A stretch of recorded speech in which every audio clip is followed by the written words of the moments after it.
அஸ்ஸலாமு அலைக்கும் வரஹ்மத்துல்லாஹி வபரகாத்துஹு. நாம் வாழுகின்ற இந்த உலக வாழ்க்கை இன்பமும் துன்பமும் கலந்த கலவையாகும். துன்பத்தை அனுபவிக்காமல் இன்பத்திலேயே மூழ்கியவர்களும் கிடையாது, இன்பத்தை சுவைக்காமல் துன்பத்திலேயே சிக்கியவர்களும் கிடையாது. நம்மை படைத்த அல்லாஹு தாலா இரண்டையும் ஒன்றன் பின் ஒன்றாக தந்து கொண்டுதான் இருக்கிறான். ஒரு நொடியில் ஏற்படும் துன்பம் அடுத்த நொடியில் ஏற்படும் இன்பத்தால் மறைந்து போய்விடும்.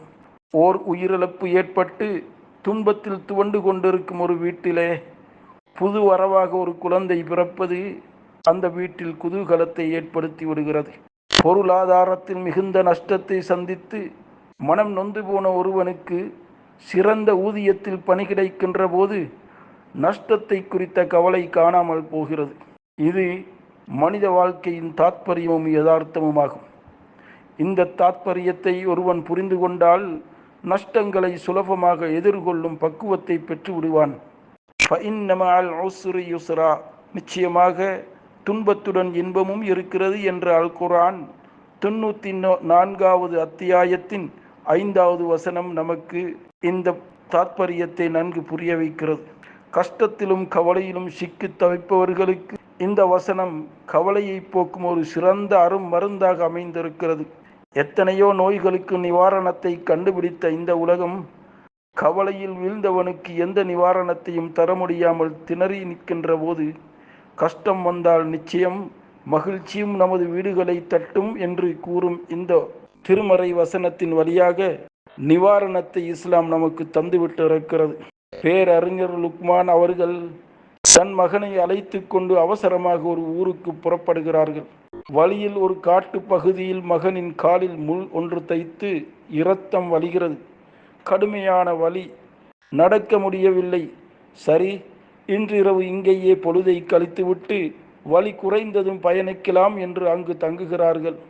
மறுநாள் காலையில் புறப்பட்டு அந்த ஊருக்கு சென்று பார்த்தபோது ஒரே மயானமாக காட்சி தருகிறது.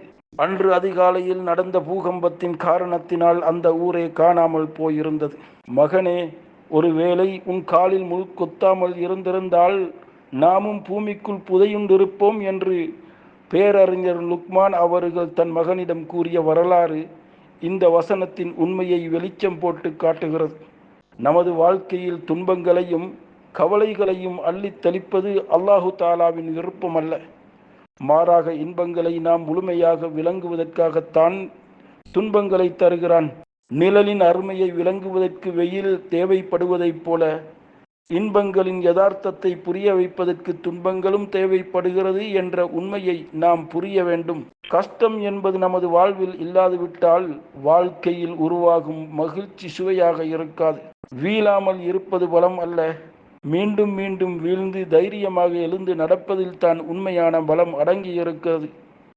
கஷ்டங்கள் துன்பங்கள் நேர்ந்தபோது மனம் தளர்ந்து விடாமல் அவற்றை திராணியோடு எதிர்த்து நின்று போராடி பெறும் இன்பம்தான் நமது வாழ்வில் நிலையான இன்பமாக இருக்க முடியும். எனவே ஒரு விசுவாசியின் வாழ்வில் துயரங்கள் துன்பங்கள் ஏற்படுகின்ற போது துவண்டு விடாமல் சளைத்து விடாமல் நிச்சயமாக இதற்கு பின் மகிழ்ச்சிதான் இருக்கும் என்ற உண்மையை உணர வைக்கக்கூடிய மேலே குறிப்பிடப்பட்ட வசனமாகிய ஃபஇன்ன மஅல் உஸ்ரி யுஸ்ரா, நிச்சயமாக கஷ்டத்துடன் இலகுத இருக்கிறது என்று நினைத்து பார்த்தாலே மலை போன்ற கஷ்டங்கள் துயரங்கள் எல்லாம் கடுகை போன்று சிறிதாகிவிடும் என்பதில் சந்தேகமே இருக்க முடியாது. யா அல்லாஹ், துன்பங்களையும் துயரங்களையும் சகித்து பொறுமை கொள்கின்ற பக்குவத்தையும் பரிபூர்ணமான ஈமானையும் நமக்கு வழங்குவாயாக. ஆமீன்.